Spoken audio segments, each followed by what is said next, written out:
Bonjour à tous et bienvenue sur ce plateau du Village Semence pour notre interview du jour. Je suis très contente de recevoir Sébastien Abyss. Sébastien, vous êtes géographe de formation, mais vous êtes surtout le directeur général du Club Déméter, qui est un think tank du secteur agricole consacré aux grands enjeux, aux grandes dynamiques de l'alimentation. Vous êtes aussi chercheur associé à l'IRIS et vous venez de publier, vous dirigez cet ouvrage, le Déméter. Vous dites que c'est 1 kilo de connaissances sur les grandes thématiques alimentaires. C'est passionnant et ça se trouve très bien en ligne.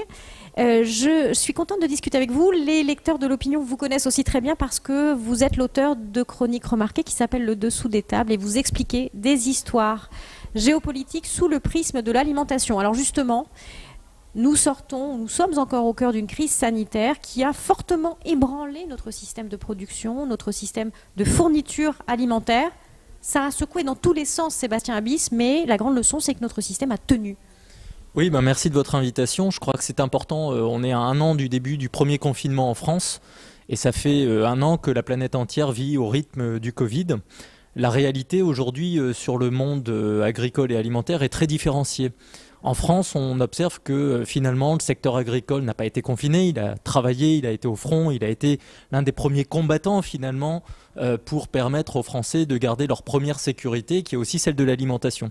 On s'est sans doute souvenu depuis 1 an, pour celles et ceux qui l'avaient oublié, que 2 déterminants majeurs conditionnent la vie de chacun, la santé et l'alimentation. Et en fait, l'alimentation a été aussi une sorte de sécurité au moment où on avait des insécurités sanitaires qui s'amplifiaient.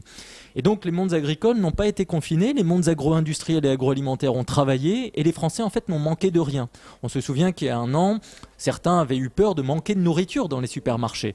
Phénomène assez classique. En fait, dans l'histoire, on a toujours eu cette dynamique-là que quand il y a eu l'hypothèse de manquer de nourriture, les gens se précipitent là où elle se trouve en imaginant qu'elle pourrait venir à manquer. Et en fait, depuis 1 an, on s'aperçoit qu'en France, non seulement nous n'avons pas eu de problème de quantité, nous n'avons pas eu de problème d'inflation alimentaire. Les Français aujourd'hui ne se rendent pas compte de cette chance-là parce que dans certains pays dans le monde, la situation est tout autre. Vous avez 2 cas à mentionner. La Russie est un grand pays agricole comme la France. Et en Russie, les mondes agricoles n'ont pas été confinés. Simplement, le système d'organisation des marchés, les politiques publiques, la solidarité entre les filières n'est pas la même. Et en Russie aujourd'hui, les produits de base coûtent 3 fois plus cher qu'il y a 1 an. Il y a de l'inflation alimentaire. Il y a aussi des pays dans le monde où la production agricole n'est pas suffisante par rapport aux besoins nationaux et où les pouvoirs d'achat se sont fortement comprimés parce qu'il n'y a pas l'ensemble des sécurités sociales, des dispositifs d'aide et de solidarité qu'on peut connaître en Europe et en France. Et aujourd'hui, vous avez des pays dans le monde où l'insécurité alimentaire, en quantité et en qualité, s'est amplifiée. Donc je crois qu'en France, il faut savoir aussi raison garder aujourd'hui par rapport à notre peur alimentaire. On est encore dans un épisode sanitaire dans lequel nous avons un combat collectif à mener, mais il faut aussi regarder que sur le plan alimentaire, collectivement, les acteurs ont fait le job. Alors, ça a remis en lumière la question de la souveraineté alimentaire. Et on voit que le politique s'est emparé de cette question de la souveraineté alimentaire qui avait un peu disparu du débat. Alors, la souveraineté alimentaire, c'est un thème qui vous intéresse beaucoup, vous avez beaucoup travaillé. Qu'est-ce que ça veut dire, la souveraineté alimentaire? Est-ce que ça veut simplement dire qu'il faut qu'on se soucie de nous-mêmes? Oui, d'abord sur le temps long, c'est important de rappeler que pourquoi il y a une géopolitique de la sécurité alimentaire, tout simplement parce que sur les territoires, les espaces ou même les foyers individuels où il n'y a pas ni d'activité agricole ou de présence d'aliments, vous avez très vite de l'insécurité sociopolitique sur des espaces ou au contraire de l'instabilité, de la précarité alimentaire dans un foyer, dans une famille, dans des ménages. Donc en fait, il faut de l'agriculture partout, il faut de la sécurité alimentaire dans tous les espaces du monde.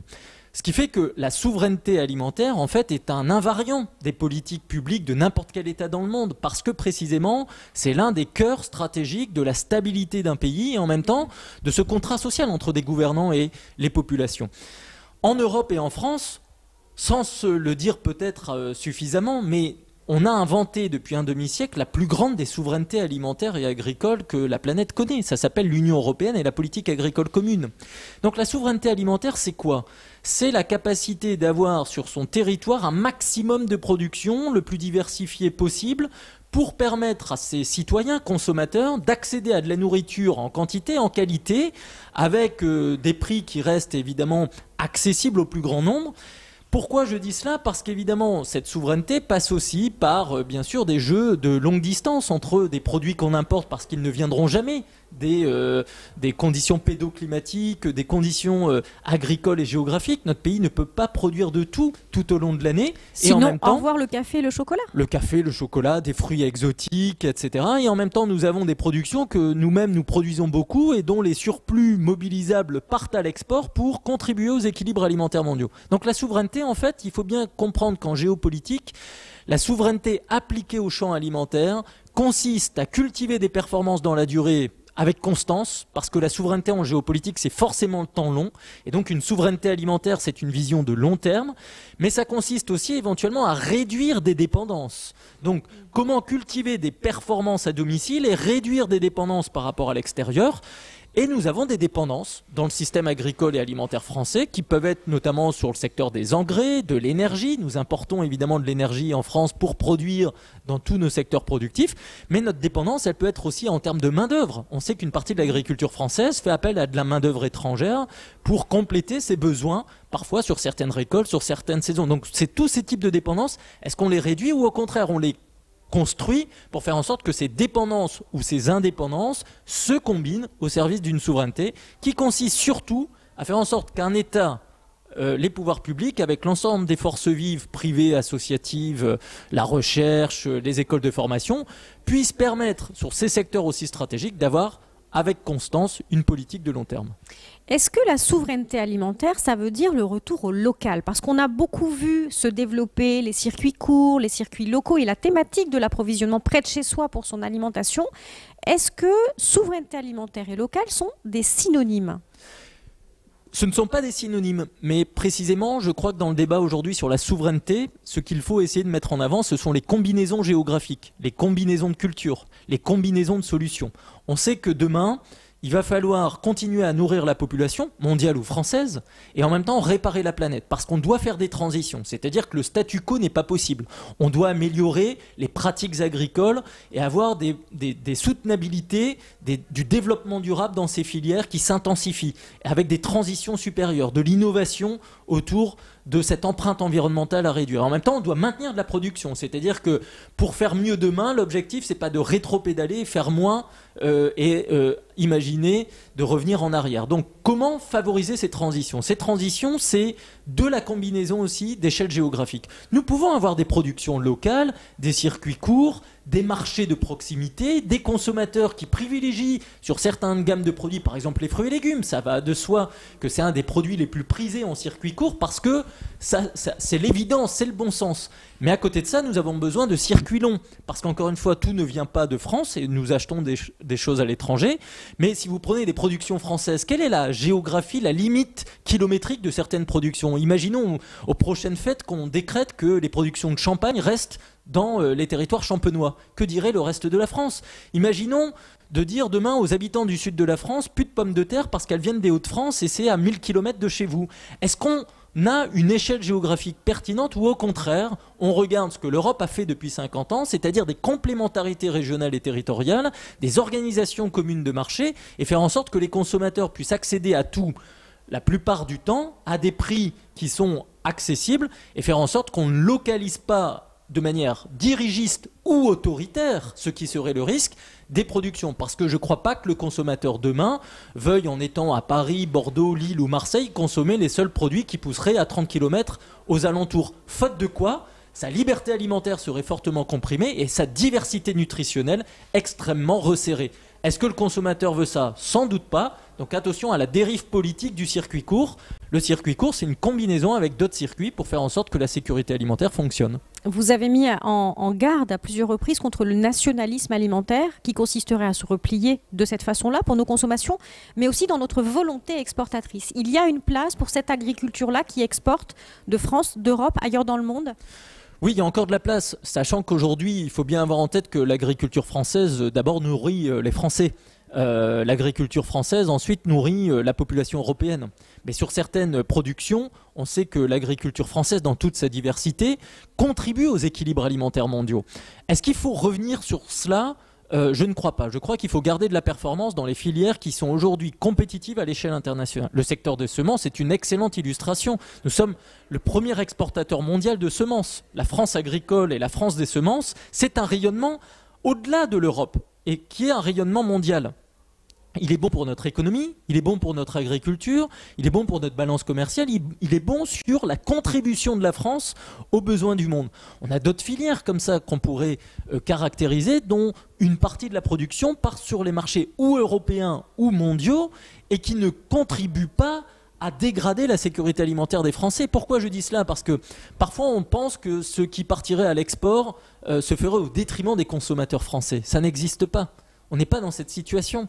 Il y a en France aujourd'hui une capacité à rester un grand pays exportateur. En même temps, il faut être très honnête, nous n'allons pas nourrir ni l'Europe toute seule, ni le monde encore moins. Et c'est par quelques filières, vers quelques destinations géographiques, avec parfois des opportunités conjoncturelles à saisir, qu'il faut pouvoir travailler. Il y a un grand sujet néanmoins dans cette compétitivité à l'export demain à travailler, c'est que les acteurs français doivent resserrer les rangs, travailler de manière plus compacte, travailler en France agricole quand on sort à l'international, voire beaucoup plus en équipe de France, agricole, industrielle, voire avec d'autres secteurs. Parce que la France est un petit pays aujourd'hui sur l'échelle internationale qui a une place grandissante quand le curseur est pointé sur les sujets agricoles et alimentaires. Mais la France agricole a besoin aussi de penser équipe de France, économique, industrielle, scientifique, pour continuer demain à être compétitif dans le monde. Tout cela va s'articuler avec la nécessité des transitions agroécologique et aussi avec la nécessité de la transition de la PAC en Europe. Alors, les travaux de la PAC étaient en cours, la crise sanitaire est arrivée, ça bouscule un petit peu sans doute les travaux et puis aussi les objectifs. Dans quel objectif, selon vous, la PAC doit-elle travailler pour renforcer la sécurité alimentaire, la souveraineté alimentaire du continent européen ? On sait que ça a très bien fonctionné jusqu'à maintenant. Qu'est-ce qu'il faut maintenant pour que ça continue à bien fonctionner ? Je crois que la Commission européenne actuelle, quand elle est arrivée aux manettes à Bruxelles, elle a eu deux leitmotivs.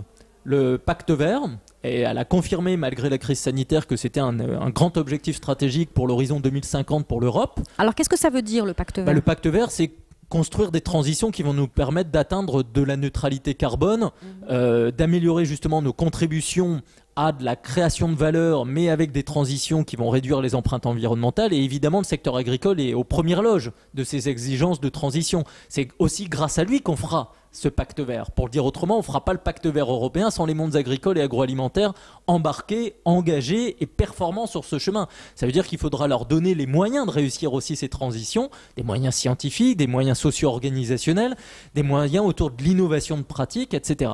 Mais la Commission, elle est aussi arrivée avec un deuxième leitmotiv qui était de redevenir une commission géopolitique.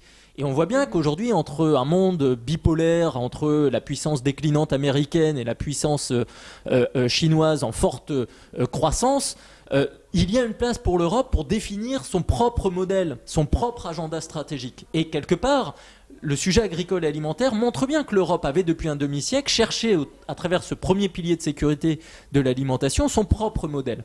Donc je crois qu'aujourd'hui la Commission doit maintenir l'ambition Pacte Vert parce que c'est une ambition de long terme et ça donne un cap intéressant pour l'Europe. Ça crée aussi une différenciation à l'échelle internationale, mais elle doit être géopolitique, c'est-à-dire ne pas détricoter ce qui a fait justement sa sécurité et sa stabilité depuis un demi-siècle, donc maintenir une politique agricole commune.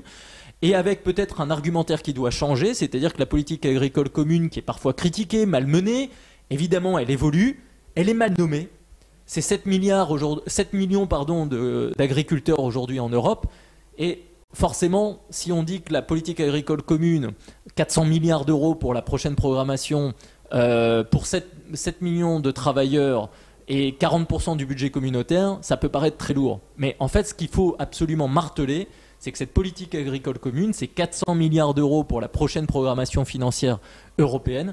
En fait, ça sert à un demi-milliard de citoyens européens. La politique agricole commune, c'est une politique alimentaire citoyenne pour permettre aux Européens d'être en sécurité alimentaire, en quantité, en qualité, en diversité, ce que la crise du Covid rappelle. Et je crois que l'actuelle commission a bien conscience aujourd'hui qu'il va falloir combiner une approche géopolitique avec cette approche climatique qu'elle prétend avoir sur les questions agricoles.